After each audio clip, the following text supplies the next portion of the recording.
Hey guys, what's up? It's JR Cuber. In this video, I'm going to be showing you guys my latest puzzle, the 10x10 barrel.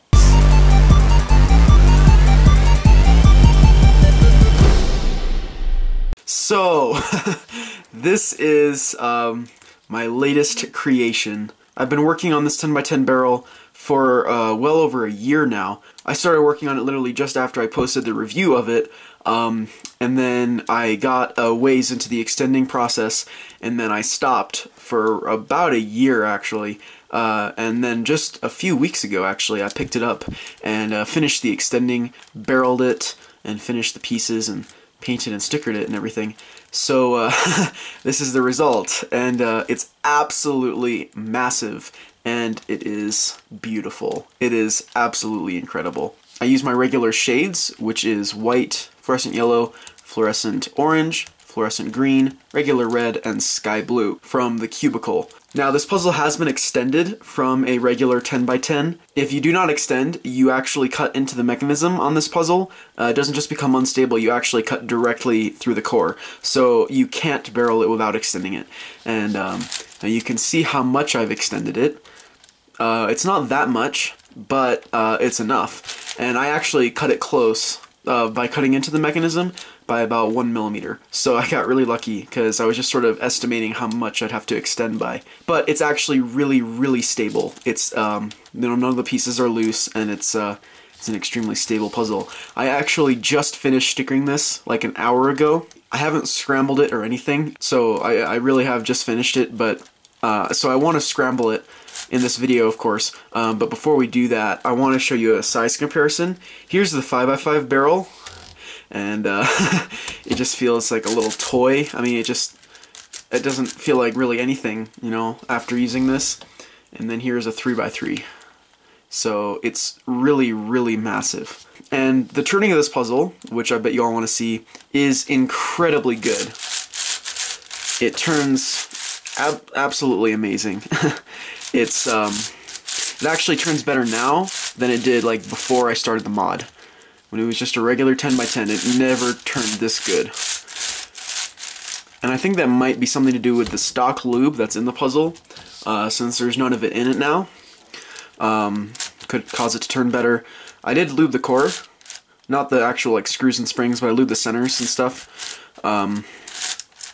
And I lubed the internal pieces. I didn't lube the actual pieces themselves, just the internal parts. And so that's probably what caused it to turn so smooth. I was going to lube the actual pieces, but it doesn't need it because it's so smooth. So this is a checkerboard. It looks amazing. There's another checkerboard that you can do. So the other one does a bit more of a full checker. You start by doing a 2x2 checker. That's the way it starts. Okay, and then you do the rest of these layers. So there, like that.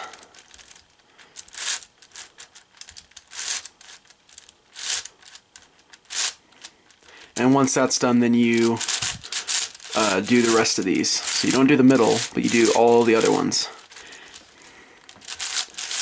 And when you do that, it also partially checkers the top and bottom. And this one, I think, looks better. So there's a couple of reasons why I actually decided to build this this beast. First of all, I sort of wanted to make a comeback after I lost the 7x7 barrel at Worlds. You know, that kind of was really sad for me, and I kind of still get mad at myself when I think back to it. But I wanted to, you know, come back something even bigger and better. And so I was thinking about what I should make. And then as soon as the 10x10 came out, I knew it right there. I said I have to make a 10x10 barrel. And now that this is a 10x10 barrel, it topples over Corn Puzzle's 9x9 barrel, which I guess makes this the world record barrel cube. So this puzzle is stickered just like my 7x7 and 5x5 barrels. It's stickered so you solve it just like a 10x10. The solving is a bit different because usually what you do, if you were to just do your, you know, white and yellow centers first and then do, you know, the rest of these, when you get to last two centers, let's say you were to solve this one's going to be a big jumbled mess, and it's really hard to fix. It requires a lot of commutators and a lot of time. However, if you solve these 4 first, right, and then save these 2 for last, then you will avoid all of that. That's basically the way you have to solve it, and then edges is the same, and then you just solve it like a 3x3. Now, I was really actually considering stickering this like Crazy Bad Cuber's 8x8 Super Barrel, where each corner section is a different color, so it allows for these types of moves to be made and the cube is still considered solved, because each corner section is a different color. And the thing is, the 8x8 Super Barrel, Crazy Bad Cuber wasn't able to solve that, and he had to send it to Super Antonio Vivaldi for him to solve. Now, I honestly was thinking about doing this just to make it, really, really hard, but then I realized, I think I'm just going to keep it the same as with the 5x5 and the 7x7, just stickering it like this. However, that doesn't say that the shape shifting on this thing is going to be insane, and so what I'm going to do now is I'm going to go ahead and scramble it. This is what I've been waiting for a very, very long time. I was considering scrambling it in its black state before I stickered it, but then I just decided, no, I'm going to wait until it's done, and the stickering of this got delayed actually quite a lot, because I cut all of these stickers here, and these across the top and these around. Basically just the ones that aren't square. And you could use the stock stickers here, but they'd be too short. And then all these center ones here are square, and so I just used a regular cut 10x10 set in order to fill those in. But I made a mistake and ordered the stickers way later than I should have, and so I had to wait several days for the stickers to come in before I could actually finish this. And so I've just been really, really excited to scramble it. Okay, so let's scramble it.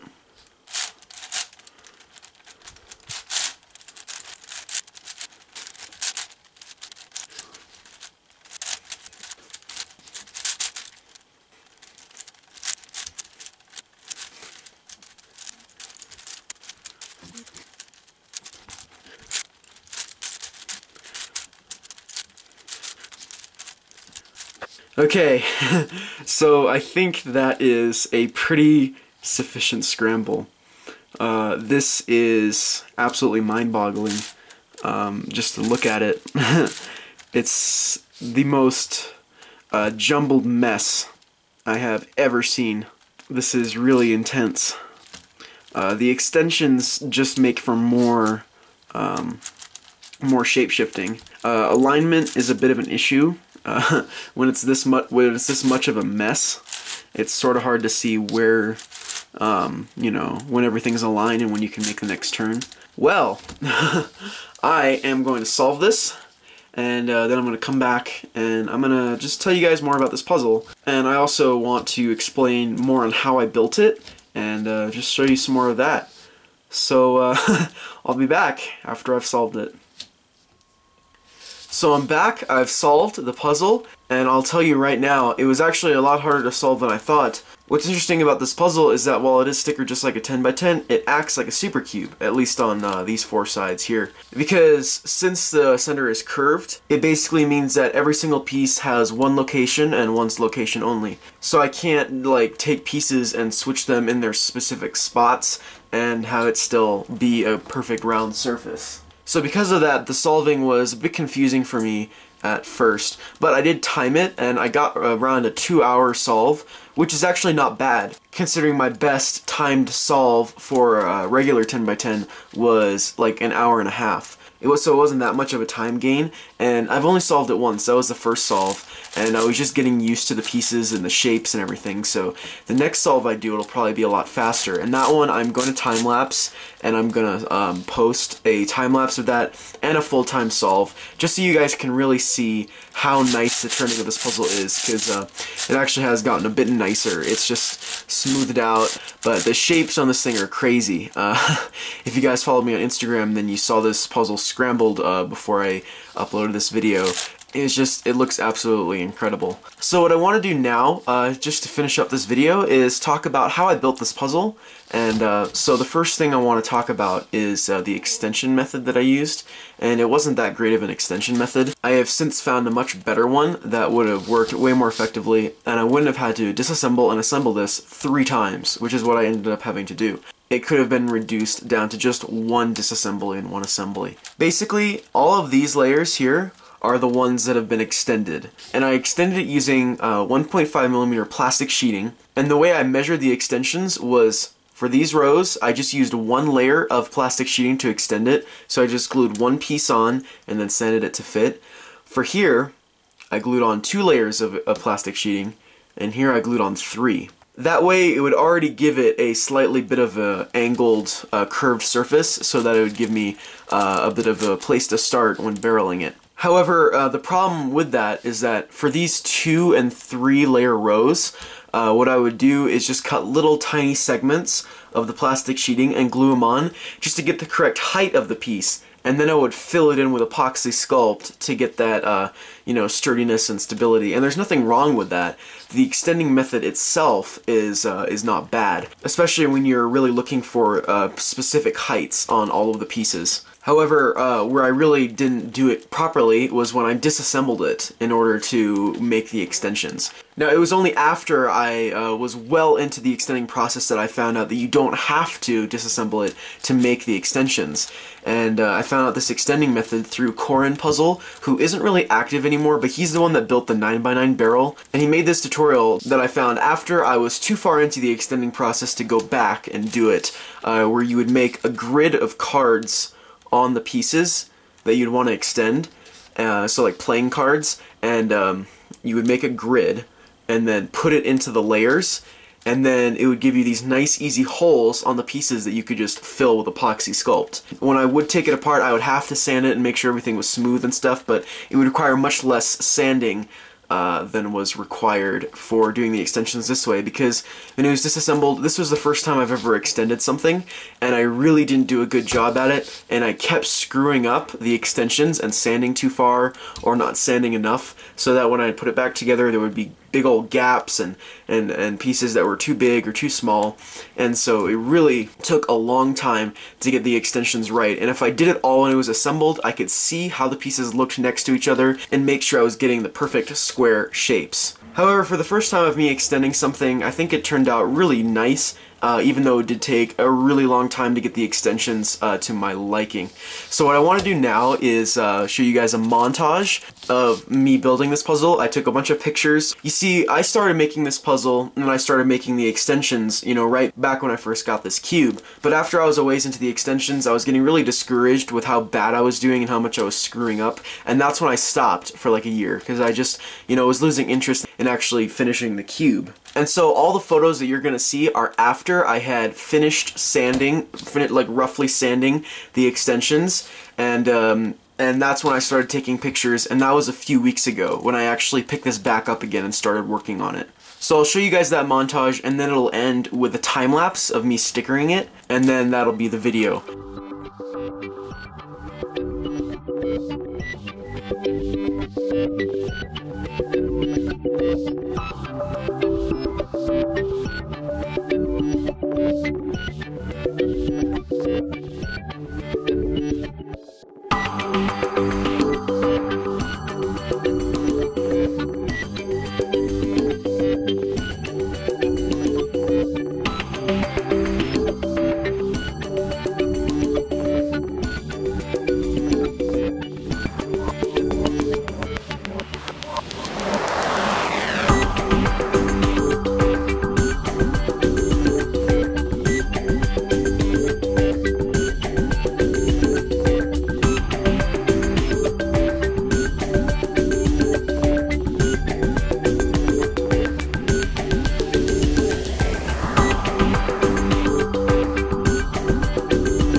stickering of the 10x10 barrel.